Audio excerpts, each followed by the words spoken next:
గోదావరి, కృష్ణా నీరు ప్రభుత్వం రైతులకు చేయాల్సిన అంశాలు ఇంకా పెండింగ్ లో ఉన్నాయని ఉమ్మడి ఆంధ్రప్రదేశ్ మాజీ ముఖ్యమంత్రి నల్లారి కిరణ్ కుమార్ రెడ్డి అన్నారు. రాజమండ్రిలో ఉమ్మడి ఆంధ్రప్రదేశ్ మాజీ ముఖ్యమంత్రి నల్లారి కిరణ్ కుమార్ రెడ్డి మీడియా సమావేశంలో మాట్లాడుతూ ఒరిస్సా, ఛత్తీస్గఢ్ ల్యాండ్ అక్విజిషన్ ఇంకా పూర్తి కాలేదు. రాష్ట్ర ప్రభుత్వం వారిని సంప్రదించాల్సిన అవసరం ఉందన్నారు. ఒరిస్సాలో 8 గ్రామాలు, ఛత్తీస్గఢ్లో 4 గ్రామాలు భూమి పోతుంది. వారికి కేంద్రం నష్టపరిహారం ఇవ్వాల్సిన అవసరం ఉందని పేర్కొన్నారు. నష్టపరిహారం అంశం కేంద్ర ప్రభుత్వం పునర్విభజన చట్టంలో పొందుపరిచిందన్నారు. పోలవరం పూర్తి అయినా ఒరిస్సా, ఛత్తీస్గఢ్తో సంప్రదింపులు జరపకపోతే నీరు నిల్వ ఉంచడానికి కుదరదన్నారు. పోలవరం పూర్తయిన తరువాత 80 టీఎంసీలు కృష్ణకు తరలించి 20 టీఎంసీలు కర్ణాటక, మరో 14 టీఎంసీలు మహారాష్ట్రకు ఇవ్వాలని బచావత్ ట్రిబ్యునల్లో పొందుపరిచారని గుర్తు చేశారు.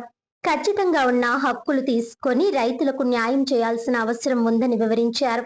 పోలవరం ఫుల్ లెవెల్ కావాలంటే ల్యాండ్ అక్విజిషన్ జరిగి తీరాలి. అది వాళ్ళ రాష్ట్రానికి కూడా మేలు చేస్తుందన్నారు. 2 రాష్ట్రాల్లో బీజేపీ అధికారంలో ఉంది.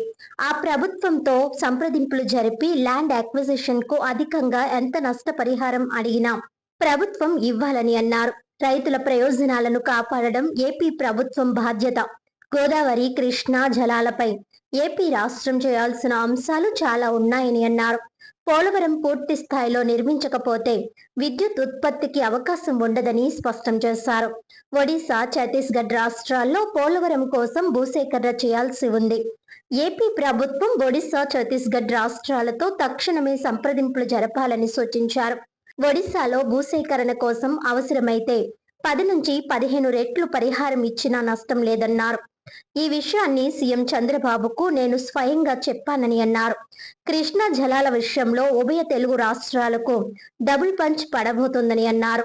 బ్రిజేష్ కుమార్ ట్రిబ్యునల్ అమల్లోనికి వస్తే ఆంధ్రప్రదేశ్ కృష్ణా జలాల విషయంలో 277 టీఎంసీలు నష్టపోతుందని ఆవేదన వ్యక్తం చేశారు. అదే విధంగా తెలంగాణ రాష్ట్రం 97 టీఎంసీలు నష్టపోతోంది. 2 రాష్ట్రాలకు తీవ్ర నష్టం జరగబోతోందని వివరించారు. ఉభయ తెలుగు రాష్ట్రాలు కలిసి పోరాటం చేయాలని అన్నారు. ఈ సమావేశంలో శాసనసభ్యులు నల్లిమిల్లి రామకృష్ణారెడ్డి, ఎమ్మెల్సీ సోము వీర్రాజు, బీజేపీ జిల్లా అధ్యక్షులు పిక్కి నాగేంద్ర, బీజేపీ నాయకులు బొమ్మల దత్తు, అడబాల రామకృష్ణ, కొరగంటి సతీష్, వీర వీరాంజనేయులు తదితరులు పాల్గొన్నారు. మహారాష్ట్రకు 14 టీఎంసీ పోతే మిగతా 40 టీఎంసీకి కూడా వీళ్ళు పునర్పరిశీలన చేయండి, ఈ పోలవరంది కూడా ఇచ్చారు. 2 కూడా ఆంధ్రప్రదేశ్కు వ్యతిరేకంగా ఉన్నాయి, ఆంధ్రప్రదేశ్ రైతులకు వ్యతిరేకంగా ఉన్నాయి. ఖచ్చితంగా ఈ ప్రభుత్వం మేల్కొని ప్రభుత్వం ఖచ్చితమైన నిర్ణయం తీసుకోవాల్సిన అవసరం ఉంది. రైతుల పక్షాన్ని నిలబడాలి. అవసరమైతే కోర్టుకు కూడా పోవాలి.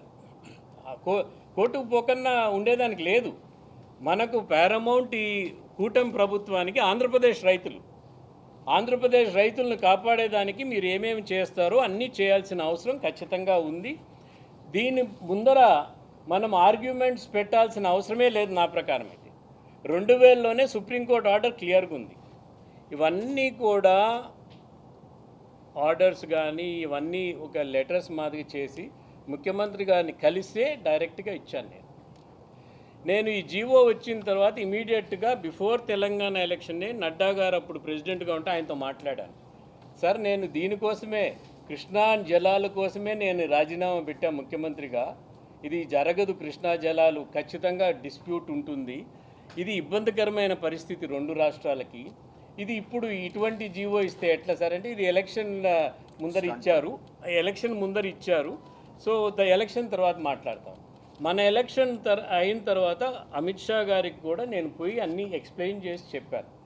అమిత్ షా గారు వాజ్ కైండ్ ఎనఫ్.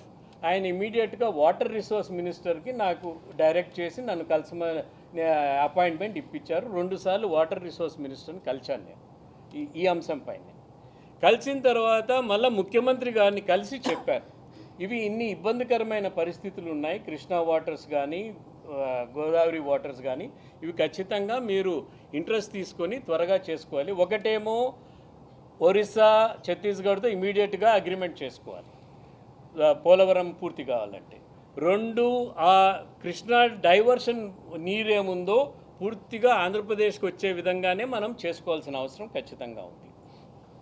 3 కృష్ణా ఈ 2 ప్రభుత్వాలు కలిసి ఈ 250-300 టీఎంసీలు పైన ఏదైతే మిగులు జలాలు ఉన్నాయో మనం వినియోగించిన 50 సంవత్సరాలు వినియోగిస్తున్నవి అవి పూర్తిగా డివైడ్ చేసినది అది అన్సైంటిఫిక్గా జరిగింది కాబట్టే సుప్రీంకోర్టు స్టే ఇచ్చింది. అది సక్రమైన పద్ధతి కాబట్టే సుప్రీంకోర్టు స్టే ఇచ్చింది. దీన్ని వీళ్ళు పర్స్యూ చేసి మనము ఫస్ట్ నీరు వచ్చిన తర్వాత మనం ఏం చేయొచ్చో మనం చేసుకోవచ్చు. పోలవరం ఎంత గొప్ప ప్రాజెక్టు అంటే దగ్గర దగ్గర 7,20,000 ఎకరాలు కొత్త ఆయకట్టు వస్తుంది, 23 లక్షల ఎకరాలు స్థిరీకరణ వస్తుంది కృష్ణా డెల్టాలో, గోదావరి డెల్టాలో. 960 మెగావాట్స్ ఎలక్ట్రిసిటీ జనరేట్ అవుతుంది. ఎలక్ట్రిసిటీ ఆ కాస్ట్ అయిపోయిన తర్వాత చాలా కొద్ది స్వల్పంలో 10 పైసలు 12 పైసలకు వస్తుంది మనకు ఆ కాస్ట్ అయిపోయిన తర్వాత హైడ్రో ఎలక్ట్రిసిటీ. సో అది చాలా మంచి ప్రాజెక్టు, అది త్వరగా పూర్తి చేసుకోవాలి. ఇవి ఇంట్రెస్ట్ తీసుకొని రాష్ట్ర ప్రభుత్వం నాకున్న సోర్సెస్లో నేను ట్రై చేశాను వాళ్ళకి చెప్పి. నేను మీతో మాట్లాడుతున్నానంటే ప్రభుత్వం పైన ఒత్తిడి పెట్టేదానికే నేను మాట్లాడుతున్నాను. రైతులకు మేలు జరగాలి. రైతులకు మేలు జరగాలంటే కూటమి ప్రభుత్వం ఖచ్చితంగా ఈ జీవోను కానీ ఈ పోలవరం కానీ నీటిని ఖచ్చితంగా మన హక్కుల్ని కాపాడే విధంగా మనం చేసుకోవాల్సిన అవసరం ఖచ్చితంగా ఉంది. ఇప్పుడు వాళ్ళు నానా కొత్త ఆర్గ్యుమెంట్స్ తీసుకొని వస్తున్నారు. ఆ కొత్త ఆర్గ్యుమెంట్స్లోకి మనం పోనక్కర్లేదు. మనకు హక్కు ఉంది. మనకు 1976లో ఇచ్చిన ఆర్డర్స్ ఉన్నాయి స్పష్టంగా, ఏ ప్రాజెక్టుకి ఎంత అని స్పష్టంగా. అది పెద్ద ఆర్డర్, కేడబ్ల్యూటీ ఆర్డర్. ఆ ఆర్డర్ ప్రకారం మనం వీళ్ళు కాపాడితే చాలు. వీళ్ళు మనకేం ఫేవర్ చేయక్కర్లేదు రైతులకి. ఈ గవర్నమెంట్ ఉన్న ఆర్డర్స్ని కాపాడుకోవాలి.